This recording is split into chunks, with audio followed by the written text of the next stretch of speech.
শুভ সন্ধ্যা সুপ্রিয় শিক্ষার্থী বন্ধুরা, আশা রাখছি সবাই ভালো আছো, তাই না? আল্লাহর রহমতে আমিও ভালো আছি। তো আমার প্রিয় বন্ধুরা, এই ক্লাসটি কিন্তু আমার গতকালের ক্লাস ছিল।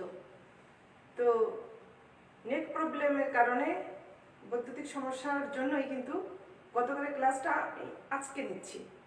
তো কষ্ট করে সবাই দেখে নিবে। আশা রাখছি মহান সৃষ্টিকর্তার অশেষ রহমতে সবাই নিরাপদে এবং সুস্থ আছো, ঘরে আছো, তাই না বন্ধুরা? তো আমি এসেছি অত্যন্ত জনপ্রিয় পেজ আমাদের গোপালগঞ্জ অনলাইনের স্কুলের পক্ষ থেকে। আমি নাসরিন সুলতানা, প্রধান শিক্ষক, ৮ নং পাচুরিয়া সরকারি প্রাথমিক বিদ্যালয়, মুকসুদপুর, গোপালগঞ্জ। আমার প্রিয় বন্ধুরা, তোমরা নিশ্চয়ই সবাই জানো যে আমাদের এই কোভিড-19 একটা দুর্যোগকালীন মুহূর্ত যাচ্ছে, তাই না? আমরা কিন্তু এই সময় সবাই আমাদের কার্যক্রমগুলো চালিয়ে যাচ্ছি। আমরা ঘরে বসে পড়াশোনা করছি, আমরা ঘরে বসে মা বাবার সাথে থাকছি, খেলাধুলা করছি, খাচ্ছি, ঘুমোচ্ছি, তাই না? আমরা কিন্তু সবই করে যাচ্ছি, আমাদের কার্যক্রম কিন্তু বন্ধ নেই। কিন্তু বন্ধ আমাদের প্রতিষ্ঠানগুলো, শিক্ষা প্রতিষ্ঠানগুলো আমাদের বন্ধ হয়ে আছে দীর্ঘদিন, তাই না? তো আমরা কিন্তু ঘরের থেকে যখন বের হই, নিশ্চয়ই আমরা সবাই মাস্ক ব্যবহার করি, তাই না? এবং ঘর থেকে এসেই আমরা কি করি? 20 সেকেন্ড আমরা হাত ধুই, হাত পরিষ্কার করি। তো বন্ধুরা, আমি আমার মূল পাঠ আলোচনায় আমি চলে যাব এখনই। তো এরই মধ্যে কিন্তু আমরা একটু পিছনে ফিরে তাকাই যে আমাদের গত ক্লাসে আমরা কি পড়েছিলাম। মনে আছে সবার? হ্যাঁ, আমি জানি সবার মনে আছে। তো আমরা কিন্তু ইন্টারনেট ব্যবহার কিভাবে করা যায়, কিভাবে সংরক্ষণ করা যায়, কিভাবে সহজে তথ্য কালেক্ট করা যায় এবং এগুলো বিভিন্ন উপায়ে আমরা কিভাবে সংরক্ষণ করতে পারি, আমরা সেই বিষয়গুলোই কিন্তু নিয়ে আলোচনা করেছিলাম, তাই না বন্ধুরা? হ্যাঁ, তো সবারই বিষয়গুলো জানা আছে এবং পাঠ সম্পর্কে আমরা সবাই অবগত আছি। তো চলো আমরা আজকে চলে যাই আমাদের আজকের আলোচনায়। তো আজকের আমরা কি পড়ব সেই বিষয়টা নিয়ে আমি তোমাদের একটা ছবি দেখাচ্ছি, যে এই ছবিতে কি কি আছে আমরা সবাই দেখি। আমরা সবাই মনোযোগ সহকারে দেখি ছবিতে কি কি আছে। দেখা যাচ্ছে নিশ্চয়ই? হ্যাঁ, ছবিতে কি কি আছে? গাছ আছে, কাঠ আছে, ঘর আছে, তারপরে গ্লাস আছে, কিছু খাদ্যদ্রব্য আছে পাত্রে, আর আছে বই, গ্লাস, তাই না? এইগুলোই কিন্তু আমরা চিত্রে দেখতে পাচ্ছি। তো আমাদের দেখা শেষ। হ্যাঁ, আমরা এই চিত্র দেখে বুঝতে পারলাম যে আমাদের কিছু এখানে প্রাকৃতিক এবং মানবসৃষ্ট কিছু তৈরি জিনিস আছে, তাই না? তো আমরা এরই আলোকে আমরা বুঝে নিচ্ছি যে আজকের আলোচনা আমাদের কি? প্রাকৃতিক সম্পদ। প্রাকৃতিক সম্পদকে কয় ভাগে ভাগ করা যায় বলো তো বন্ধুরা? প্রাকৃতিক সম্পদকে কিন্তু 2 ভাগে ভাগ করা যায়। সম্পদকে কয় ভাগে ভাগ করা যায়? 2 ভাগে ভাগ করা যায়। একটা হচ্ছে প্রাকৃতিক সম্পদ, একটা হচ্ছে মানব সৃষ্ট সম্পদ। আমাদের চারপাশে প্রাকৃতিক এবং মানব সৃষ্ট সম্পদ আমরা দেখতে পাই, ঠিক না? হ্যাঁ, আমরা তাকালে কিন্তু আমরা অনেক কিছুই দেখতে পাই। এগুলো আমরা আমাদের চারপাশেই আছে। আমাদের চারপাশে প্রাকৃতিক সম্পদ এবং মানব সৃষ্ট সম্পদ, এই দুটো সম্পদই আমরা কিন্তু প্রায়ত দেখতে পাই। এবং এই যে যে 2 সম্পদ আছে, 2টি ভাগে ভাগ করা যায় সম্পদকে। এই সম্পদ আমরা নিশ্চয়ই আমরা জানি, একটা হচ্ছে প্রাকৃতিক, একটা হচ্ছে মানব সৃষ্ট। এই দুটি বস্তুই কিন্তু আমাদের সম্পদ হিসেবে আমরা ব্যবহার করি। তো প্রাকৃতিক সম্পদ ব্যবহার করে তৈরি করা হয় কি কি, সেই বিষয়গুলো আমরা জেনে নেব। যে প্রাকৃতিক সম্পদ যেমন গাছ, গাছ আমাদের গাছই থাকে, কিন্তু গাছ থেকে কি হয়? আমাদের কাঠ হয়, কাঠ থেকে তখন আসবাবপত্র তৈরি হয়, তখন হয়ে গেল মানব সৃষ্ট সম্পদ, তাই না? তো আমরা প্রাকৃতিক সম্পদকেই ব্যবহার করে আমরা মানব সৃষ্ট সম্পদ আমরা তৈরি করি।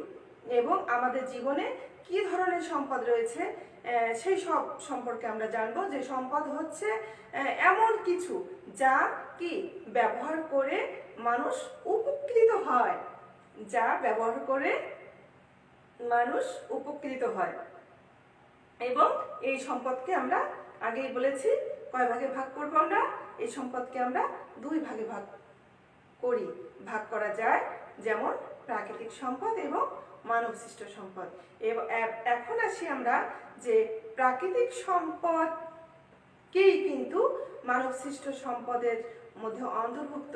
যে প্রাকৃতিক সম্পদ আমাদের গাছ থাকে, পানি থাকে, আলো থাকে, বাতাস থাকে, এগুলো কিন্তু আমাদের ভেঙে বা এগুলোর মধ্য থেকেই কিন্তু আমরা যেগুলো ক্রিয়েট করি, নিজেরা যেগুলো সৃষ্টি করি, সেগুলোই হচ্ছে মানব সৃষ্ট সম্পদ। ঘর বাড়ি দেখালাম আমরা ছবিতে, যে দেখতে পেলাম যে ঘর বাড়ি, আসবাবপত্র, এগুলো তৈরি হয় কি দিয়ে? কাঠ দিয়ে। এখন মানব সৃষ্ট সম্পদ কি? টেবিল, চেয়ার, খাট, আসবাবপত্র, এগুলো হচ্ছে মানব সৃষ্ট, কিন্তু এর মূলে কিন্তু রয়েছে আমাদের প্রাকৃতিক সম্পদ ব্যবহার, তাই না? তো হ্যাঁ, প্রাকৃতিক সম্পদ ব্যবহার করার পরেই হচ্ছে আমরা মানব সম্পদে রূপান্তর করতে পারি। তো চলো আমরা মূল আলোচনা বা মূল বইয়ের টেক্সট বই আমাদের কি আছে, আমরা সে সম্পর্কে আমরা একটু জানবো যে আমাদের বইয়ে কি আছে। আমরা চলো জেনে দেখছি। অধ্যায় 13, পৃষ্ঠা 89, পৃষ্ঠা 89, অধ্যায় 13, প্রাকৃতিক সম্পদ। আমাদের এই 13 অধ্যায়ে কিন্তু প্রাকৃতিক সম্পদ রয়েছে, আমরা সবাই দেখতে পাচ্ছি। এই প্রাকৃতিক সম্পদ হচ্ছে আমরা ব্যবহার করে কিভাবে মানব সৃষ্ট সম্পদ তৈরি করি এবং কিভাবে মানব সম্পদ তৈরি করা যায়, আমরা সে সম্পর্কে আমরা জানবো আজ। আমাদের চারপাশে তাকালে আমরা অনেক কিছু দেখতে পাই। এগুলোকে আমরা প্রাকৃতিক এবং মানব সৃষ্ট এই দুই ভাগে ভাগ করতে পারি। মানব সৃষ্ট সকল বস্তুই প্রাকৃতিক সম্পদ ব্যবহার করে তৈরি করা হয়। হ্যাঁ, প্রাকৃতিক সম্পদ কিন্তু কি? এগুলো মানব সৃষ্ট সকল বস্তুই কিন্তু প্রাকৃতিক সম্পদ ব্যবহার করে আমরা মানব সৃষ্ট সম্পদ তৈরি করি। তো আমাদের কি কি ধরনের সম্পদ আছে আমরা আগে জেনেছি। আমাদের দু ধরনের সম্পদ আছে, তাই না? মানব সৃষ্ট সম্পদ এবং প্রাকৃতিক সম্পদ। এখন দেখো যে আমাদের এই বইয়ে সবাই লক্ষ্য করি যে বইয়ে আমাদের এখানে কাঠ আছে, সূর্যের আলো, সোনা, রাবার, মাটি, প্লাস্টিক, পানি, গাছ, কাঠ, কাগজ, পাথর, ইট, এই যে সমন্বয়, এই প্রাকৃতিক এবং মানব সৃষ্ট সম্পদের সমন্বয় কিন্তু এখানে রয়েছে। যেমন কাঠ, কাঠ তৈরি হয়েছে গাছ কেটে। সূর্যের আলো থেকে কিন্তু আমরা অনেক কিছু তৈরি করতে পারি। সূর্যের আলো থেকে আমরা বিভিন্ন ফসল ফলাই, সূর্যের আলো না হলে কিন্তু কোনো ফসল ফলবে না। তো সূর্যের আলো, আমরা সোনাকে কি করি? আমরা খনি থেকে যে সোনার পিণ্ডটা পাই বা সোনার বার পাই, তো সে বারটা ভেঙে কিন্তু আমরা অলংকার তৈরি করি, গয়না তৈরি করি, তাই না? আমরা কিন্তু খনি থেকেই স্বর্ণগুলো আমরা ব্যবহার করতে পারি না। তো ব্যবহারের জন্য কিন্তু মানব সৃষ্ট লাগবে। তো মানুষ তৈরি করে সেই অলংকারাদি আমরা পরিধান করি। বা রাবার গাছ থেকে কি করি? রাবারের গাছ থেকে রাবার আমরা সংগ্রহ করি। তো রাবার গাছ থেকে যখন রাবারটাকে আমরা মডিফাই করি, তো রাবার দিয়ে বিভিন্ন খেলনা, বিভিন্ন তৈরি আসবাবপত্র, বিভিন্ন কিছু কিন্তু রাবারের আজকাল দেখা যাচ্ছে অনেক কিছুই, তাই না? তো আমরা রাবারটাকে আমরা মানব সৃষ্ট করে আমরা ব্যবহার করতে পারছি। কিন্তু এই রাবারটা কি হচ্ছে? এটা কিন্তু রাবারের গাছ থেকে আসছে। মাটি থেকে উৎপাদিত যে সমস্ত ফসল ফলাই আমরা, সেগুলো মানব সৃষ্ট। যে মানুষ না ফলাতে পারলে বা না যদি এর ব্যবহার সঠিক প্রয়োজন করতে না পারি, যেমন মাটি দিয়ে আমরা কি করি, বিভিন্ন বাসন কোসন, বিভিন্ন থালা, বিভিন্ন কিছু আমরা মাটির তৈরি আমরা ব্যবহার করি, তো সেটা হচ্ছে মানব সৃষ্ট। আর মাটি যেটা, সেটা হচ্ছে প্রাকৃতিক। তো এভাবে যে প্লাস্টিক এসেছে, প্লাস্টিকের বিভিন্ন বোতল, বিভিন্ন জার, বিভিন্ন কিছু প্লাস্টিক আমরা কি করি, আমরা এই রাবার কিন্তু তৈরি করেই ওখান থেকে কিন্তু প্লাস্টিক আকারে আমরা এগুলো তৈরি করি। পানি থেকে বিভিন্ন ধরনের কিছু, যেমন নৌকা বাঁধা থাকে পানির উপরে, নৌকাটা তৈরি করা হয়। তো পানি এটা প্রাকৃতিক সম্পদ। তো পানির উপরে নৌকা তো একা একা চলবে না, শুকনো জায়গায় নৌকা চলে না, এভাবে। তো আমরা এই চিত্রের মধ্যে অনেক প্রাকৃতিক সম্পদ আমরা দেখতে পাচ্ছি, এবং এরই আলোকে হচ্ছে আমরা মানুষ সৃষ্ট করে যে ব্যবহার করার মতো যেগুলো আমরা তৈরি করি, সেগুলোই হচ্ছে মানব সৃষ্ট। তো চলো বন্ধুরা, আমরা পরের পেজে যাই, যে 90 পৃষ্ঠায় আমাদের কি আছে। এখানে আছে সারসংক্ষেপে যে সম্পদ। সম্পদ হলো এমন কিছু যা মানুষ ব্যবহার করে উপকৃত হয়। সম্পদকে দুই ভাগে ভাগ করা যায়, যেমন প্রাকৃতিক সম্পদ এবং মানব সৃষ্ট সম্পদ। এখন প্রাকৃতিক সম্পদ, প্রাকৃতিক সম্পদ কি কি আমরা চলো ঘুরে আসি। প্রাকৃতিক সম্পদ আমরা জেনে নিচ্ছি যে প্রকৃতিতে পাওয়া যায় যে সকল সম্পদ, প্রকৃতিতে পাওয়া যায় যে সকল সম্পদ মানুষ তার চাহিদা পূরণ করার জন্য ব্যবহার করে, তাই প্রাকৃতিক সম্পদ। মানুষের চাহিদা পূরণের জন্য প্রকৃতি থেকে সংগ্রহ করে যে সম্পদ চাহিদা পূরণের জন্য, সেটাই হচ্ছে প্রাকৃতিক সম্পদ। মানুষ প্রাকৃতিক সম্পদ তৈরি করতে পারে না। সূর্যের আলো, মাটি, পানি, বায়ু, গাছপালা, পশু পাখি ইত্যাদি প্রাকৃতিক সম্পদ। খনিজ সম্পদ, জীবাশ্ম জ্বালানি এসবও প্রাকৃতিক সম্পদ। যেমন কয়লা, জীবাশ্ম জ্বালানি যেটা এখানে এসছে, জীবাশ্ম জ্বালানি হচ্ছে কয়লাকে বুঝি। খনিজ সম্পদের মধ্যে অনেক কিছুই আছে আমাদের। প্রাকৃতিক সম্পদ থেকে আমরা খাদ্য, বস্ত্র, বাসস্থান এবং শক্তি পেয়ে থাকি। প্রাকৃতিক সম্পদ থেকে আমরা এসব পেয়ে থাকি। এবার মানব সৃষ্ট সম্পদ। মানব সৃষ্ট সম্পদ, মানুষের তৈরি সম্পদই হচ্ছে মানব সৃষ্ট সম্পদ। মানুষের তৈরি সম্পদই হচ্ছে মানব সৃষ্ট সম্পদ, যেটা মানুষে তৈরি করতে পারে। যেমন কাগজ, প্লাস্টিক, কাঁচ, বিদ্যুৎ ইত্যাদি মানব সৃষ্ট সম্পদ। মানব সৃষ্ট সম্পদও প্রকৃতি থেকেই আসে। এই যে একটু আগে আমি তোমাদেরকে বলেছি যে মানব সৃষ্ট সম্পদ কিন্তু প্রকৃতি থেকে আসে।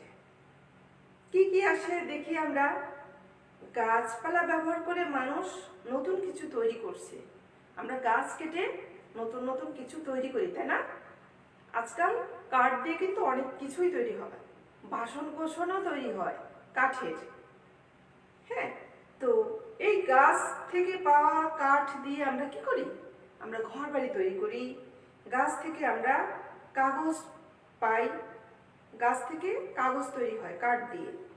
আবার বালি কেউ তৈরি করে না। বালিটা কি কেউ তৈরি করে? নিশ্চয়ই না। বালিটা এটি প্রকৃতি থেকেই পাওয়া যায়। বালি দিয়ে কি করা যায় বলো তো বন্ধুরা? হ্যাঁ, আমি জানি তোমরা সবাই পারবে। বালি দিয়ে কাঁচ তৈরি করা যায়।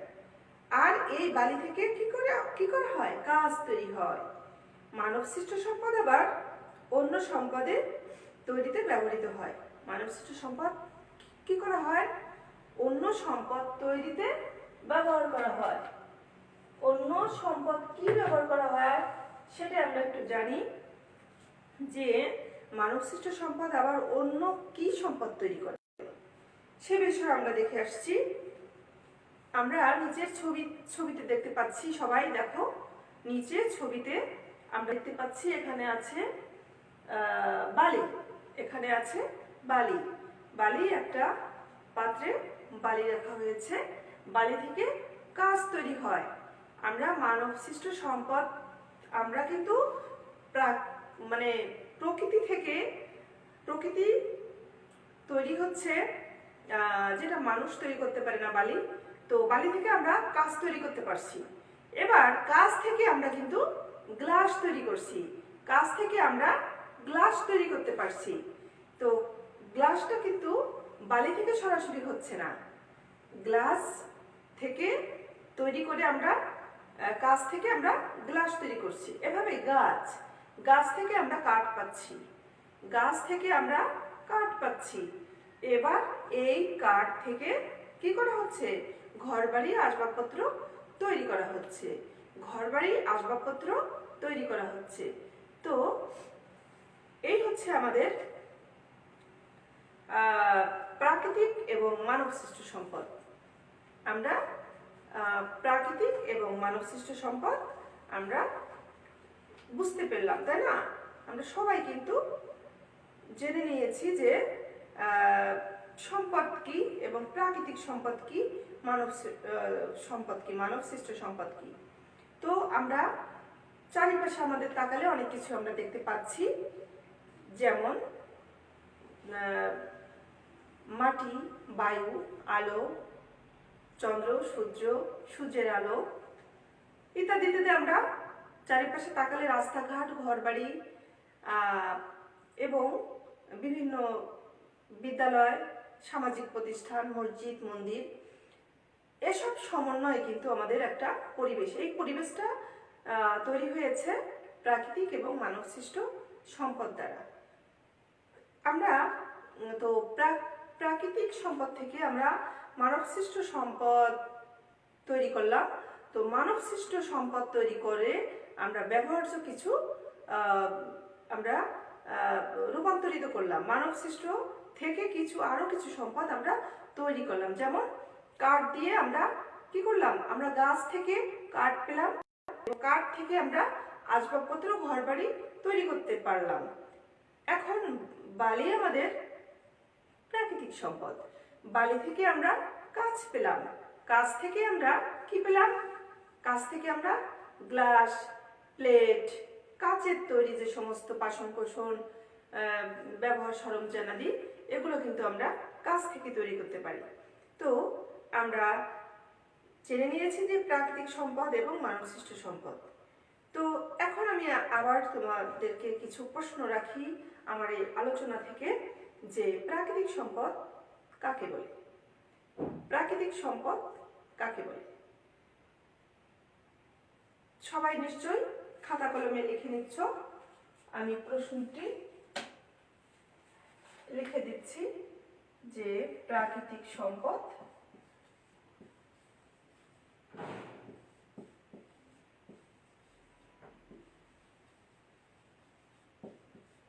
প্রাকৃতিক সম্পদ কাকে বলে বা প্রাকৃতিক সম্পদ কি? প্রাকৃতিক সম্পদ কাকে বলে? প্রকৃতিতে পাওয়া যায় যে সকল সম্পদ, প্রকৃতিতে পাওয়া যায় যে সকল সম্পদ মানুষ তার চাহিদা পূরণের জন্য ব্যবহার করে, তাই হচ্ছে প্রাকৃতিক সম্পদ। আমি আবার বলছি যে প্রাকৃতিক সম্পদ কাকে বলে? প্রকৃতিতে পাওয়া যায় যে সকল সম্পদ এবং মানুষ তার চাহিদা পূরণের জন্য যা ব্যবহার করে থাকে, তাই হচ্ছে প্রাকৃতিক সম্পদ। তো প্রাকৃতিক সম্পদ আমরা সবাই জেনে নিয়েছি বন্ধুরা, এবং আমরা সবাই নিশ্চয়ই খাতায় লিখে নিব প্রাকৃতিক সম্পদ। এখন আসি মানব সৃষ্ট সম্পদ। মানব সৃষ্ট সম্পদ কাকে বলে?